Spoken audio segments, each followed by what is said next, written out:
Hello everyone, welcome to knowledge Nidhi plus. स्वागत है आप सभी का हमारे चैनल नॉलेज निधि प्लस में। आज हम बात करेंगे उत्पत्ति के आधार पर शब्द कितने प्रकार के होते हैं। जैसे हमारा शब्द विचार हमारा टॉपिक चल रहा है, इसमें कल हमने रचना के आधार पर शब्द पढ़े और आज हम पढ़ेंगे कि उत्पत्ति के आधार पर शब्दों को कितने भागों में बांटा गया है। तो उत्पत्ति के आधार पर हमारे शब्द हैं, उत्पत्ति के आधार पर हमारे 5 प्रकार के शब्द होते हैं। कौन कौन से? तत्सम शब्द, तद्भव शब्द, देशज या देशी शब्द भी कहते हैं, विदेशज और संकर शब्द। ये 5 प्रकार के हमारे शब्द हैं। किसके आधार पे? उत्पत्ति के आधार पे। बात करेंगे हम अब तत्सम शब्द की, यानी एक एक करके इन पर चर्चा करेंगे। तत्सम, तद्भव, देशी, विदेशी, ये सारे शब्द हैं, इन पर बात करेंगे। तो पहले बात करते हैं हम तत्सम शब्द कौन से होते हैं। जो हमारा तत्सम शब्द है ये हमारा 2 शब्दों से मिलके बना है। कौन सा? एक तो तत् है और दूसरा है सम। तत् का मतलब होता है उसका या उसके, और सम का मतलब होता है समान या जैसा। तो इन दोनों के मेल से क्या बन गया? तत्सम बन गया। और तत्सम का अर्थ होता है उसके जैसा या उसके समान। अब ये होते क्या हैं? तत्सम शब्द होते हैं जो संस्कृत भाषा के शब्द हैं, उनको अगर हम क्या करते हैं हिंदी में वैसे के वैसे ही प्रयोग करते हैं तो क्या होता है, वो हमारे शब्द जो संस्कृत भाषा के शब्द हैं उनको उसी रूप में प्रयोग करें तो हमारे क्या हो जाते हैं, वो तत्सम शब्द कहलाते हैं। जैसे शिक्षा, दीक्षा, कार्य, ऋषि, प्रमाण, कक्षा, दीक्षा, प्रमाण, इस प्रमाण, प्रणाम, इस तरीके के शब्द होते हैं। महर्षि, महौषध, ये सारे शब्द क्या कहलाएंगे? हमारे तत्सम शब्द कहलाएंगे। बात करें तद्भव की। तद्भव क्या है? तद्भव शब्द भी 2 शब्दों से मिलके बना है, तत् और भव। तत् का मतलब होता है उसका या उसके या उससे, ठीक। और भव का मतलब होता है उत्पन्न या होना। तो तद और भव इन दोनों से मिलके क्या बना है? तद्भव, यानी उससे उत्पन्न, ठीक। तो ये होते क्या हैं? तद्भव शब्द ये होते हैं जो संस्कृत शब्दों के शब्द हैं, उन्हीं से उत्पन्न। अपने सामान्य बोलचाल की भाषा में हमने उनको थोड़ा सरल बना लिया है, बोलने में अपने अनुसार हम प्रयोग करने लग गए, लेकिन निकले कहाँ से हैं? वो संस्कृत से। संस्कृत के शब्दों का रूप बदल के और हम अपने अनुसार अपनी सरल भाषा में प्रयोग करते हैं, वही हमारे शब्द क्या कहलाएंगे? तद्भव कहलाएंगे। तो संस्कृत शब्दों से उत्पन्न हुए शब्द हमारे तद्भव शब्द कहलाएंगे। जैसे जो कार्य है, इस कार्य को हमने सरल भाषा में क्या बोल लिया? काम या कारज भी बोल देते हैं। वर्ष से निकला बरस, माता से माँ, पिता से बाप, इस तरीके से हम बोल देते हैं। तो जो ये वाले शब्द हैं ये कौन से हैं? ये हैं हमारे तद्भव और ये हैं हमारे तत्सम। तो ये तो हो गए तत्सम और ये हो गए तद्भव, ठीक। अब बात करेंगे हम कि जो हमारे तत्सम हैं और तद्भव हैं इनको कैसे पहचानेंगे हम। इनके कुछ नियम हैं, उन नियमों पे हम बात करेंगे। अभी बात करूं मैं पहले नियम की, तो पहला नियम क्या कह रहा है? हम पढ़ रहे हैं तत्सम और तद्भव शब्दों की पहचान कैसे करेंगे। तो नियम कह रहा है जिन शब्दों में छ, स्र, ण, री आ जाए या री की मात्रा आ जाए तथा रा की रेफ आ जाए तो वे शब्द किस में जाएंगे? वे शब्द होंगे तत्सम शब्द। जैसे शिक्षा, कक्षा, दीक्षा, तीक्ष्ण, क्षत्रिय, श्रम, श्रमिक, आश्रय, प्रमाण, प्रणाम, तृण, पुण्य, ऋषि, ऋतु, ऋण, कृपा, घृणा, पृथ्वी, कर्म, धर्म, सूर्य, कर्ता आदि। इस तरीके के शब्द किस में जाएंगे? तत्सम में जाएंगे। और अगर मैं तद्भव की बात करूं तो तद्भव को कैसे पहचानेंगे? जिन शब्दों में जो चंद्र बिंदु है हमारा, चंद्र बिंदु हमारा ये होता है इस तरीके का, ठीक। तो चंद्र बिंदु का जो प्रयोग होगा हमारा जिन शब्दों में, वे हमेशा किस में जाएंगे? तद्भव में जाएंगे।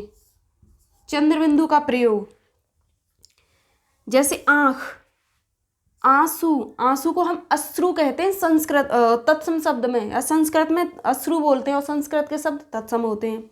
दांत को दंत, ऊंट को उष्ट्र, उष्ट्र ऐसे बोलते हैं। गांव, ग्राम, बांस, बांस, अगर हम इसे संस्कृत में लिखेंगे या तत्सम में लिखेंगे तो वंश लिख देंगे, इसे क्या लिख देंगे हम, चंद्र लिख देंगे, चंद्र। तो ये तो तत्सम में होंगे और ये किस में जाएंगे, तद्भव में। बस आप इतना याद रखें कि जो चंद्र बिंदु लगा आएगा जिस भी शब्द पे, वो हमारा हमेशा और हमेशा तद्भव में जाएगा। और अगर ये शब्द आएंगे, किसी शब्द में ये अक्षर आएंगे, या ये आधे अक्षर आ जाए या पूरे आ जाएं, ये इसकी मात्रा आ जाए या राखी रेफ आ जाए, तो वे हमेशा किस में जाएंगे, तत्सम में जाएंगे। और जो हमारा अनुस्वार होता है, अनुस्वार, इसकी एक बिंदी होती है, तो वो वाले शब्द किस में जाते हैं, वो भी हमारे तत्सम में जाते हैं, और चंद्र बिंदु वाले हमारे जाते हैं तद्भव में। अब हम बात करेंगे दूसरे नियम की।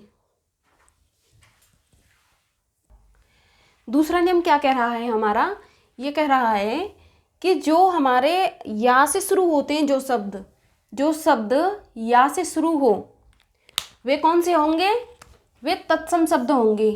अगर यदि जो हमारा या है, यदि हमने या के स्थान पर जा कर दिया तो कौन से हो जाएंगे, फिर वो तद्भव बन जाएंगे। यानी जो शब्द हमारे या से शुरू हो रहे हैं उनको हम तत्सम में रखेंगे, और जो या के स्थान पर जा कर दिया जाए तो हमारे तद्भव हो जाएंगे। जैसे मैंने यहाँ पे तत्सम और तद्भव लिखे हैं। तो जो तत्सम है ये या से शुरू हो रहे हैं सभी, ये या से, यशोदा, यमुना, यज्ञ, योगी, यंत्र, यम, यदा। अगर मैंने इसको तद्भव में प्रयोग किया तो ये या हमारा बदल गया जा में, यशोदा का जसोदा हो गया, इसमें सा भी बदल गया, और ये वाला जो सा आता है ये किस में आता है, ये तत्सम में आता है, या बदल गया, सा भी बदल गया।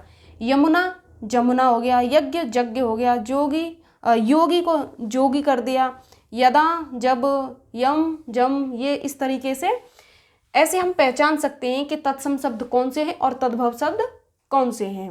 ठीक, अब बात करेंगे हम तीसरे नियम की।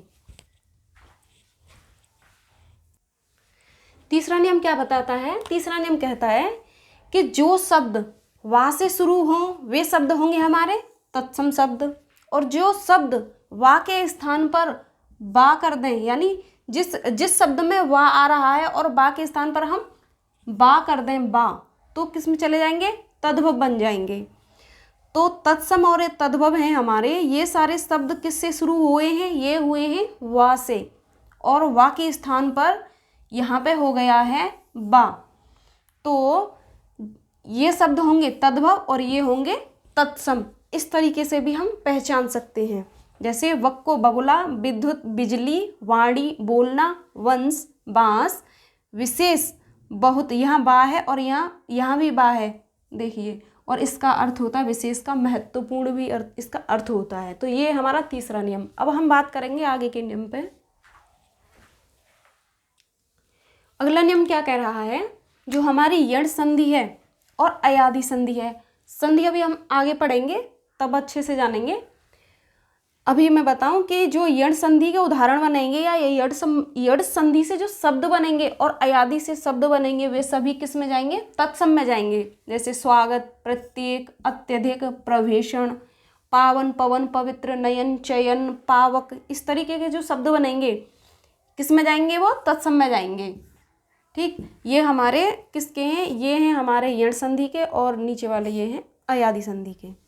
अब बात करूं मैं पांचवें नियम की, तो इसमें क्या है, जो हिंदी भाषा में संस्कृत के उपसर्ग हैं, जो हिंदी भाषा में संस्कृत के उपसर्ग प्रयोग किए जाते हैं उनसे बनने वाले शब्द वो भी हमारे तत्सम में जाएंगे। जैसे मैंने दो एक आध उदाहरण बताए हैं। जैसे अनु एक उपसर्ग है, इससे क्या बनाए, अनुरूप, अनुगामी, अनुभव, अनुप्रयोग, इसी तरीके के शब्द बनेंगे।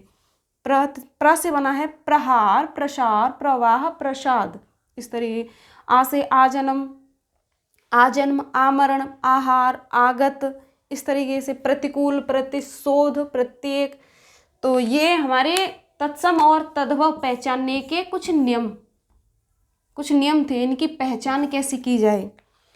तो आज हमने तत्सम और तद्भव पढ़े हैं, अभी हमारे 3 बचे हैं। तो अगली क्लास में हम उन तीन प्रकार जो हमारे 3 शब्द हैं उनको भी हम पढ़ेंगे। तो जब तक के लिए धन्यवाद, नमस्कार।